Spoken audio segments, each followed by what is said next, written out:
अपने इकिगाई को फाइंड करके उस पे वर्क करने से आप एक इररिप्लेसेबल लेवल को अचीव कर सकते हो। इवन टेक्नोलॉजी भी आपको रिप्लेस नहीं कर सकती।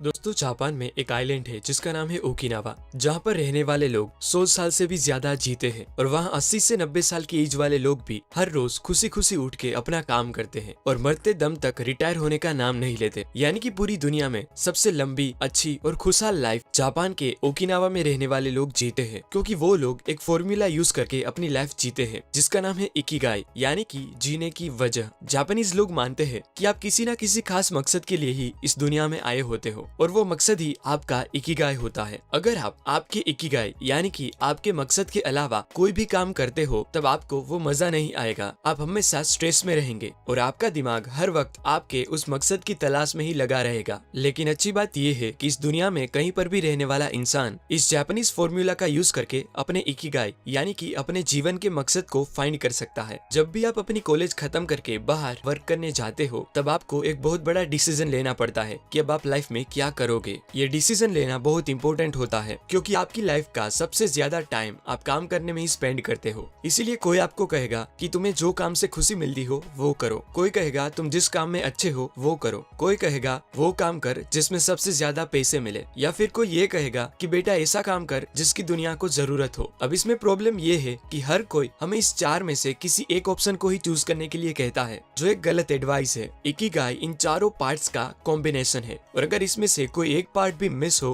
तो आपकी लाइफ में क्या प्रॉब्लम्स आ सकती है वो हम एक डायग्राम की मदद से समझेंगे। पहला सर्कल है व्हाट यू लव, इसमें वो सारी चीजें आती है जो आपको करना पसंद है। दूसरा सर्कल है what you are good at, इसमें वो सारी चीजें आती है जो काम आप अच्छी तरह से कर सकते हो। थर्ड है what you can be paid for, इसमें वो सारी चीजें आती है जिसमें आपके काम के बदले में आपको पैसे मिले। एंड लास्ट फोर्थ सर्कल है व्हाट द वर्ल्ड नीड्स, इसमें वो चीजें आती है जिसकी दुनिया को जरूरत है। अब देखो, फर्स्ट और सेकंड सर्कल के कॉम्बिनेशन से आपको आपका पैशन मिलेगा, यानी कि जो चीज करना आपको पसंद है और उसमें आप अच्छे भी हो तो वो काम होगा आपका पैशन। एग्जाम्पल, नई चीजें सीखना और प्रोग्रामिंग करना आपको पसंद है और उस काम में आप काफी अच्छे भी हो तो यूजफुल नॉलेज पाके प्रोग्रामिंग करना आपका पैशन हुआ। फिर सेकंड और थर्ड सर्कल के इंटरसेक्शन से आपको आपका प्रोफेशन मिलेगा, यानी कि जिस चीज में आप अच्छे हो और उसके बदले में आपको पैसे भी मिलेंगे तो वो काम बन जाएगा आपका प्रोफेशन। एग्जाम्पल, कुछ नया सीख के आपने एक ऐप बनाई जिससे आपको थोड़े बहुत पैसे भी मिलने लगे तो अब वो काम हो गया आपका प्रोफेशन। थर्ड और फोर्थ सर्कल के कॉम्बिनेशन से आपको आपका वोकेशन मिलेगा, यानी कि जिस चीज के बदले में आपको पैसे मिले और उसी चीज की दुनिया को जरूरत हो तो वो काम होगा आपका वोकेशन। मतलब आपने बनाई ऐप दुनिया की नीड के लिए बेस्ट सूटेबल है तो वो काम हुआ आपका वोकेशन। और लास्ट में आपको आपका मिशन मिलेगा,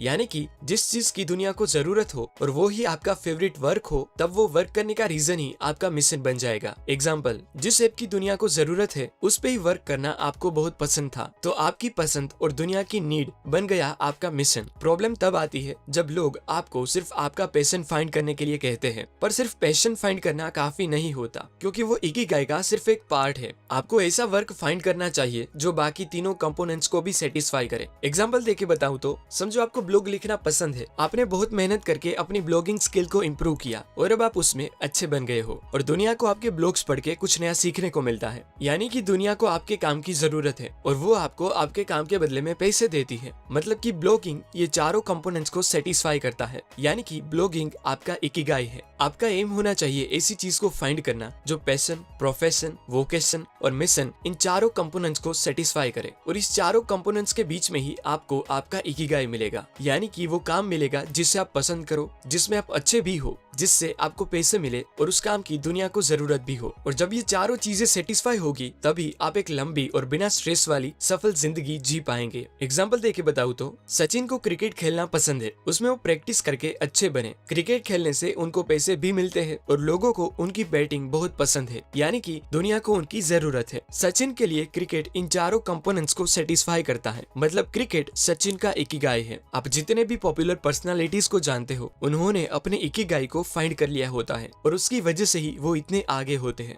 इकिगाई को फाइंड करना बहुत इंपॉर्टेंट होता है क्योंकि उससे आप अपने काम में फ्लो स्टेट अचीव कर सकते हो। फ्लो स्टेट मतलब अपने काम में इतना डूब जाना कि दूसरी कोई भी चीज मैटर ना करे, और वो फ्लो स्टेट ही एक्सपर्ट्स, आर्टिस्ट और जीनियस पर्सनालिटीज का पावर होता है। अपने इकिगाई को फाइंड करके उस पे वर्क करने की वजह से ही एप्पल के फाउंडर स्टीव जॉब्स को जापान के आर्टिस्ट और इंजीनियर्स बहुत पसंद थे। जब स्टीव जॉब्स ने 1980s में जापान में सोनी फैक्ट्री को विजिट किया तब उन्होंने उनसे कई सारी नई चीजें सीखी और अपनी कंपनी में इम्प्लीमेंट भी करी। इवन स्टीव जॉब्स को डेली यूनिफॉर्म पहनने का आइडिया भी वहीं से मिला था। वर्ल्ड के पॉपुलर एनिमेशन स्टूडियो में से एक जापान के स्टूडियो गिबली के फाउंडर एंड एनिमेटर हायाओ मियाजाकी अपने वर्क में इतने इन्वॉल्व हो जाते हैं कि संडे और नेशनल हॉलीडेज के दिनों में भी वो स्टूडियो पे ही वर्क कर रहे होते हैं। और आज 79 इयर्स की एज होने के बावजूद भी वो कभी अपने काम से थकते नहीं, क्योंकि उन्होंने अपने इकिगाई को फाइंड कर लिया है और वो उस पे ही वर्क करते हैं। जापानीज शेफ जीरो ओनो आज 94 इयर्स की एज होने के बावजूद भी वर्ल्ड की बेस्ट सुशी डिश बनाते हैं, क्योंकि सुशी बनाना उनका इकिगाई है। अपने इकिगाई को फाइंड करके उस पे वर्क करने से आप एक इररिप्लेसेबल लेवल को अचीव कर सकते हो। इवन टेक्नोलॉजी भी आपको रिप्लेस नहीं कर सकती, जिसका बेस्ट एग्जांपल है मार्क कोट, जो रोल्स रॉयस के एकमात्र कोच लाइन पेंटर है, जो वर्ल्ड की एक्सपेंसिव कार्स में से एक यानी कि रोल्स रॉयस पे अपने हाथों से लाइन ड्रॉ करते हैं, जो बहुत ही रेयर स्किल है और उनको आज तक कोई नहीं रिप्लेस कर पाया। आपको अचानक से अपना इकिगाई नहीं मिलेगा, आपका इंट्यूशन यानी कि आपके अंदर की आवाज और क्यूरियोसिटी ही आपको आपका इकिगाई फाइंड करने में हेल्प करेगी। उसके लिए आपको अलग अलग चीजें ट्राई करनी पड़ेगी और क्वेश्चंस पूछ के अपने आप को जानना पड़ेगा, और जब भी आपको अपना इकिगाई मिलेगा तब आपको ऑटोमेटिकली पता चल जाएगा कि हाँ, बस इसी चीज की मुझे तलाश थी। ये सभी बातें मैंने हेक्टर गार्सिया एंड फ्रांसिस मिराल्स की बुक इकिगाई से सीखी है। इस बुक में ओकिनावा के लोगों के बारे में और भी कई अमेजिंग बातें लिखी हैं जो आपको अच्छी लगेगी। अगर आप ये बुक रीड करना चाहते हो तो उसका लिंक आपको डिस्क्रिप्शन में मिल जाएगा। और अगर आपके पास ऐसी ढेर सारी ऑसम बुक्स रीड करने का टाइम ना हो तो ऐसे बुक समरी वीडियोस देखते रहिए। धन्यवाद।